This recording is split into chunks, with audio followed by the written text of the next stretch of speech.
Yo, it's your boy Derek, the Dopest Detailer, coming at you today with another edition of the Dopest Detailer. Today, I'm just going to talk a little bit about pricing and your ability to have the courage to name your price. In this game, it takes courage to raise your prices because nobody wants to be told no. Nobody wants to disappoint a client. Nobody wants to lose a client. But at some point, you got to realize that you're doing this for, your livelihood. You have to make money to do this. That's why you're doing it, to make money.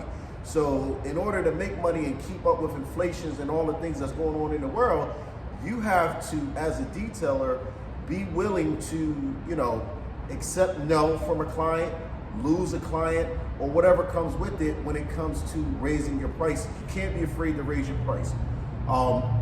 Nobody wants to hear no. Nobody wants to lose a client. But, the truth of the matter is, a happy detailer is a well-paid detailer. Let me say that again. A happy detailer is a well-paid detailer. And it shows in your work. That's why you put so much time in it, you put so much effort into it, because you're happy with what you're being paid for the time that you're spending to do what you're doing. So if you're not being paid correctly, it's going to show in your work. It's going to be all in your vibe. It's going to be in how you do what you do, and that's going to show at the end. The results are going to show, you didn't really put your all into it because you weren't happy doing it. And you weren't happy doing it because you didn't get paid what you thought you should have gotten paid. You negotiated down to a price. You let your client negotiate you down to a place where you're not happy, but you take it anyway just so, you can make the client happy. You have to be happy first. The client's going to be happy at the end because of what you're going to do to their vehicles. But you have to be happy going in. If you're not happy going in, the results are going to show at the end. Never let a client negotiate their price with you for your service, for your time. They're paying for your time. Nobody controls your time better than you do. Nobody understands the value of your time more than you do. So once you let somebody into that space and they start to calculate what your time is worth, you lost already. You're already setting yourself up for failure. So don't let the clients, put you in a place where you have to come down to reach them. No.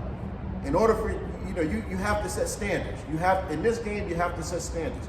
You never want to come across as looking or sounding desperate. You don't want to come across looking or sounding desperate, because at that point, people will take advantage of you. If they know that, you'll take anything, then they'll offer you anything. And, what I've come to realize in this game is that a lot of people say, well, I don't know if I don't ask. I don't know if I can get a discount from you if I don't ask. And I say, that's fine. You can ask for a discount. But at the end of the day, I don't discount my prices because I don't discount my work. Let me say that again. I don't discount my prices because I don't discount my work. You don't want to discount in detail, so I'm not going to give you, I'm not going to give you a discounted price. I'm going to give you the price that's going to make it possible for me to perform at my highest level. Perform at my highest level. You got to remember, some of these vehicles that you're touching, it needs to make sense, the money that you're charging. Okay? This car sitting behind me is every bit of $200,000. I'm sure more than that. I'm not going to touch this car knowing that, what I'm working for, anything can happen to this car. If it happens, my insurance has to take care of it. So my cost, what I'm going to charge to do this car or do anything with the car like it is going to complement, this vehicle and what this vehicle is worth, the value of this vehicle. It doesn't make no sense for me to get into this type of work and do these types of cars and I'm charging minimal money. It's not worth the risk. You're taking a risk every time you touch a person's car. So it has to be worth it for you at the end to say, okay, I'm going to take on this job and I'm going to do it for this number. There are detailers out there getting crazy money for doing the work that they do. They get that kind of money because A, the customer values their service. B, the detailer values his ability to get it done. He understands what his value is, what his worth is, and he puts that on the table. Take it or leave it. Not being disrespectful, but it is what it is. You have to know your worth coming into this game. If not, Clients will take advantage of you. Clients are like sharks. Once they sense blood in the water, they all on you. You know, like a dog. Once a dog senses fear, and I'm not calling our clients dogs, don't misunderstand what I'm saying. They're not dogs, but like a dog. When a dog senses fear, what does a dog do? He bites, he attacks. So you don't want to give that vibe like, you know, you're scared to say what you want, you know, or you'll take whatever they're going to offer you because they're going to do it every time. So you don't have anybody to blame at the end of the day but yourself. You ever did a job and said to yourself at the end, why did I do this? It wasn't even worth it. I don't even feel good about doing this because I felt like, you know, I got into this just because I wanted to make the client happy. I accepted that offer to make the client happy. But now I'm sitting here doing a job that I'm not happy with doing. So you want to always make sure that you're happy with what you're doing, okay? You're happy with what you're doing. And always remember, it takes courage and it takes balls to say, hey, I want more. Point blank period. I started out really, really cheap when I started doing these details. I started doing them for a little bit of money. And then as I got better and my confidence got bigger, better, and stronger, I understood that I had to ask for more. And when I asked for more and I saw how easy it was to get it, I started to reflect back on the time when I didn't ask for it. And then I started thinking about how much money did I leave on the table? You don't know how much money you're leaving on the table right now because you're not willing to really challenge your clients and challenge just your ability to get more. You know, you figure this way, if you're out there and you're charging, and I'm just gonna put a number out there, you charge $150 for a detail. Who's ever doing that, God bless them. That's for you. But if you're charging $150 for a detail, and then a year later, you say, all right, you know what, I'm gonna just try something. And you've been doing details for a whole year for $150, and you say, all right, I'm gonna try to charge $300. And then all of a sudden you start getting $300 for your details, you're like, damn, I just was doing cars all last year for $150, and this year I'm doing them for $300. That means you left a whole half of what you're gonna make this year on the table last year that you can't go back and get.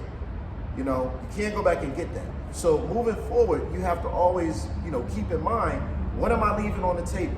You don't leave nothing on the table because guess what? Just when you leave the money on the table, you're not getting that back.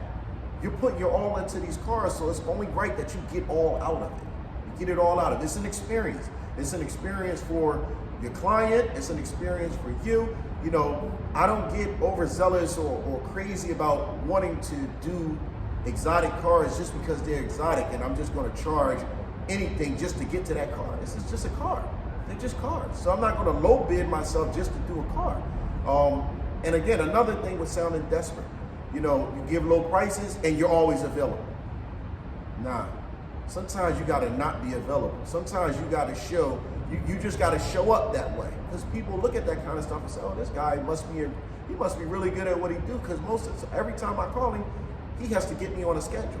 He has to line me up. He can't just get to me right then and there. Now, sometimes there's an exception to the rule, but that's not going to be the case all the time. It's not going to be the case all the time. So don't always look so desperate to get that job, whereas though you'll do it right then and there, or look so desperate to do that job that you'll do it for whatever money the client is offering you. No, you're running a business. So this isn't about what somebody is offering you. This is about what you know your time is worth. It's not what somebody is offering you, it's what you know your time is worth. You have to stand on that. You have to stand on knowing what your time is worth. Once you understand that, everything else becomes smooth. And again, every client ain't for you. Every client that you have isn't for you. So don't be afraid to lose clients. Don't be afraid to lose the clients that aren't willing to pay you the money that you want, because guess what? When they move out of the way, when they say no, I promise you, there are 3 other clients that's going to say yes. But if you don't have the room or the space to deal with them because you're still dealing with the cheap clients that don't want to pay you the money that you want, guess what you're holding yourself back from? Reaching the clients that are available to you. And that's just about being patient. That's about being patient. That's about believing in yourself. That's about knowing that what's meant for you will be. You just have to show up and not be afraid to be who you are when you show up. It's going to come. Trust me and believe me when I tell you, it's going to come. You know, don't be afraid to name your price. Don't be afraid to schedule when you can schedule. You know, don't be afraid to say, hey, listen, I can't get to you right now. I'll get to you later on. People respect that. You don't look desperate. You don't look like you're just sitting around playing with your fingers, waiting for them to call you to do their cars. That's going to go a long ways. That is basically what I wanted to shoot out to you guys today, guys and girls today. Again, please like, share, and subscribe. Tell family, tell friends, but more importantly, please subscribe. Please like, please share. I'll continue to bring you the content as long as you continue to show up, continue to like, continue to comment, continue to subscribe. Please subscribe. Please subscribe. I can't stress that enough. Please subscribe. Again, this is just my message for today. Don't be afraid to charge your price. Don't be afraid to know your worth. Don't be afraid to walk in a room with confidence. When you walk into the room with confidence, when you speak about what you want with confidence in your voice, they're going to sense that. Just like they're going to sense it when you speak with fear in your voice. When you speak with hesitation in your voice, they're going to sense that. And you know what, like I said, you know what a shark does when they sense blood in the water? They attack you. You know what a dog does when he senses fear? Same thing in business. When people sense that you're not so sure about what you're asking for, then they're going to try their best to make it easy for you to give them what they want. This is a give and take game, but you're in this to win, okay? And remember, a happy detailer is a well-paid detailer. We're not doing this for our health. You know, even though it keeps us in good shape and all of that, we're not doing it for our health, okay? Again, Derek, the dopest detailer. Please tell friends, please tell family, please like, comment, subscribe. I'm out. Thank you again today. God bless you. Peace.